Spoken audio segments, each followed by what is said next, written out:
Hey everybody! I ain't done a YouTube video in a while, and it just dawned on me that I need to say hey. I get behind sometimes, getting busy.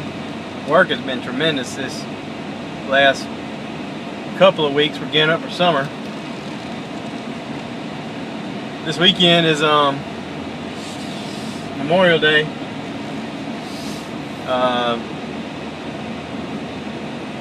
Some folks have to work. That would be me. I went into work today. Got up at 2 this morning. Left for Charleston at 3 a.m. And it's right now almost 6 o'clock p.m. I'm finally in my truck headed home. I am one whooped puppy, let me tell you.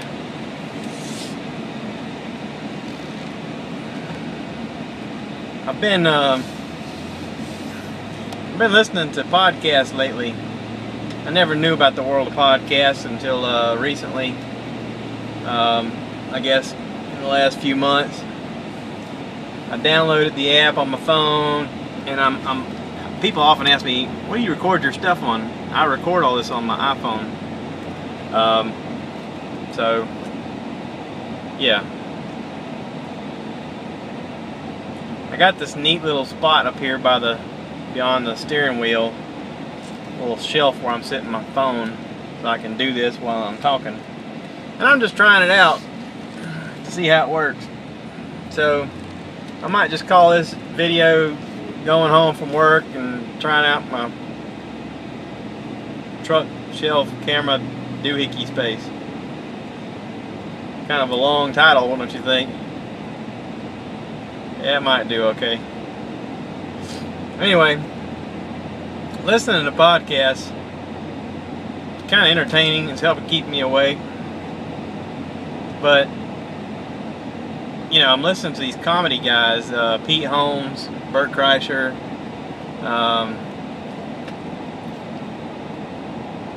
Joe Rogan, Adam Carolla, Mark Maron, Allison Rosen, you know, what's that, Ricky Lindholm. The one I'm listening to the most lately is Pete Holmes. And he does an interesting interview where he really interviews people and asks them all kind of information. And they talk about everything. His podcast is called You Made It Weird. I know that sounds funny, right? But he talks about anything and everything, and listen to the podcast. Oftentimes they go into the fact that he's interviewing people who are comedians and talks about how they got into being a comedian, and and how they got started, and the dues that they paid along the way, and the mistakes that they made along the way. And one of the things they talk about is the fact that the only way they got good at what they've done is they just keep at it. And that mentality of just keep at it reminds me a lot about the mentality of the way folks should handle just about any problem. My boy Draven is 18 years old, and today was his last day of high school. Graduation is I think June 1st. Yeah, June 1st. And he's got plans on going into the Georgia Military Academy and the Army as an officer. Says he wants to go to the Georgia Military Academy for 2 years and then transfer to West Point. And that's great. And I'm happy for him. It's going to be a unique opportunity for him to do something really cool, I think. So I'm excited for him. But I've had a lot of time to talk to my boys growing up. And when I was growing up, a lot of the times I didn't listen to anybody, and I say I didn't listen to anybody, but there also wasn't any time for anybody to tell me anything. I was always asked questions. You know, my mom always said, "Oh, you can do anything. You can do anything, Josh. You can do anything." And that was great. I mean, that gave me a lot of confidence growing up. But knowing you can do anything really doesn't help you do anything. Does that make any sense? You don't really have a direction. You don't have anything that you go, I'm going to be this or I'm going to be that. You know, I listen to these podcasts, you know, and a lot of them interview these folks who are like, well, my mom wanted me to be a doctor, or my mom wanted me to be a teacher, or my mom, you know, whatever. I don't know what my mom wanted me to be. My mom worked almost 60 hours a week and put herself through college at the same time to go on in further education, to get a bachelor's in nursing and then a master's in nursing, and then she got a nurse practitioner's degree, and then she got a master's in nurse practitioning a doctorate in nurse practitioning. She's a PhD now, and she's licensed to teach graduate level nurse practitionership. My mom has worked harder than most folks that I know. But in that time that she sacrificed to do that stuff, a lot of times I was kind of left to my own devices, and my own devices were, you know, typical,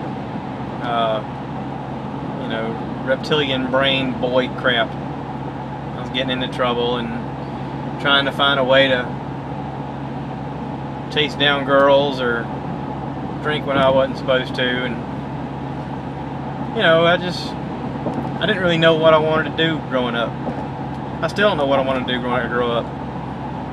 I'm 39 right now, and I keep thinking, all right, I'm doing this job and it pays really well, and I don't enjoy it, but I do enjoy my paycheck.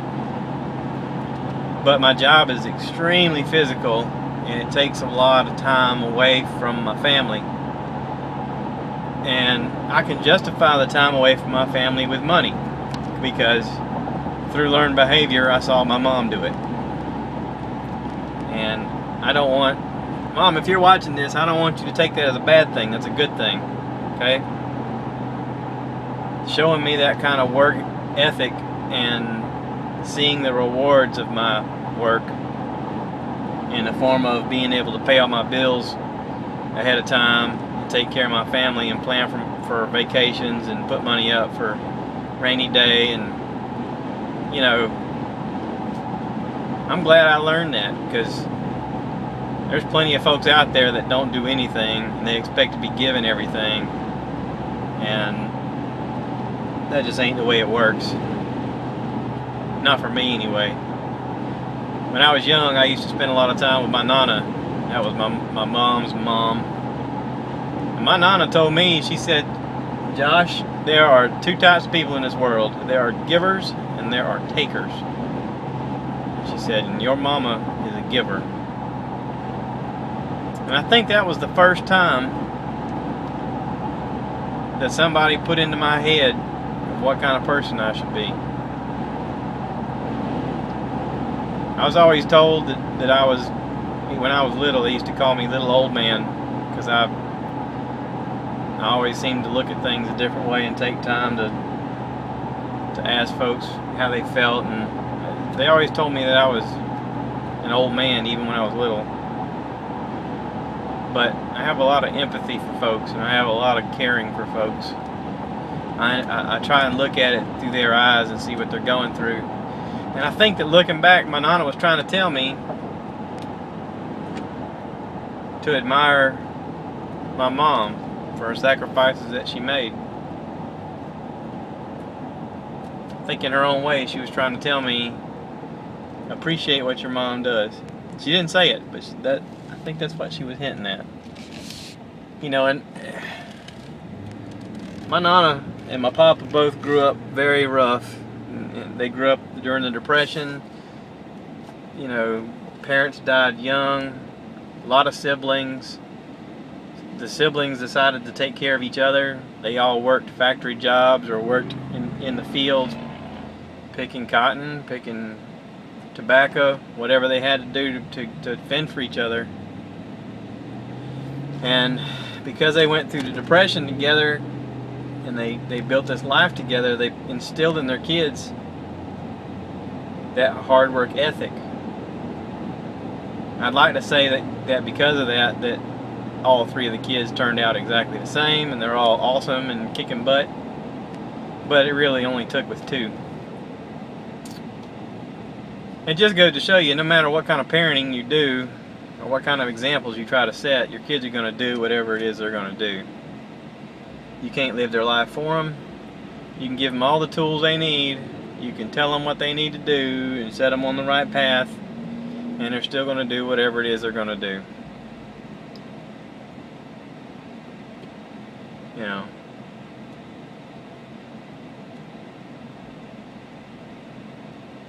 My boy's 18 and graduating high school.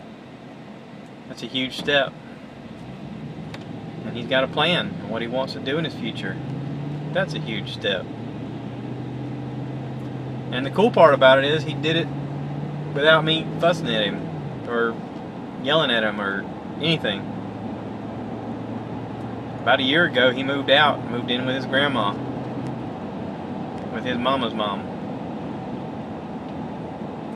He and I had a falling out over a girlfriend. He lied about where he was supposed to be. I put him on restriction and he didn't like that. So he started making up excuses to spend more and more time over there. And then he told me, I'm just going to stay over here. And I didn't see him again for several months. And then when I did see him again, I said, hey, while you're here, why don't you grab some stuff? I know you need some clothes. So this last year and a half, it's all been him getting his crap together, doing what he's supposed to do to try and be a successful person on his own. Work hard. I can't take credit for any of that. I'd like to say that somehow genetically he's got it in him to fight and to not be afraid of hard work. I used to get him to help me do projects for my mom and for other folks, do stuff around the house, you know, and he's got that mentality of get it done and get it done right. And a lot of that's because I pushed him all the time. I pushed him to do it right.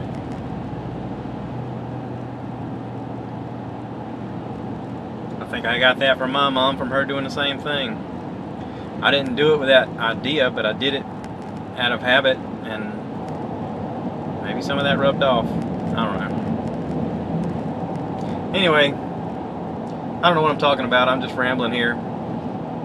I figure out a lot of times I get on YouTube and I talk about how to do this and how to do that, and sometimes I know what I'm talking about, but most times I don't. I figure I'd make a video today, just let my mouth move, and I'm too exhausted to think straight, so whatever comes out, and then this might be entertaining for some of y'all, and for most of y'all, you'll look at it and go, what's he doing?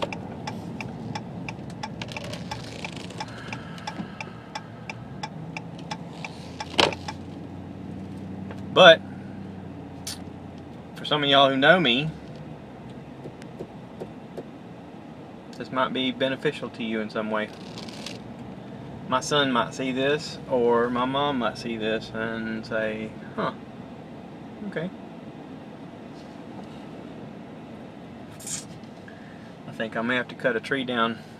Wind has been whipping hard here the last couple of days. And my wife is working out in the garden. Our tomatoes and cucumbers are growing up. And she texted me earlier and said that the wind was damaging the tomatoes, and she was fretting. I can tell she's really worried about it because she's out there in it and her car is in the garage with her door open. So apparently she jumped out to run over there. So let me turn this camera off and see what I can do to go help our tomatoes not die.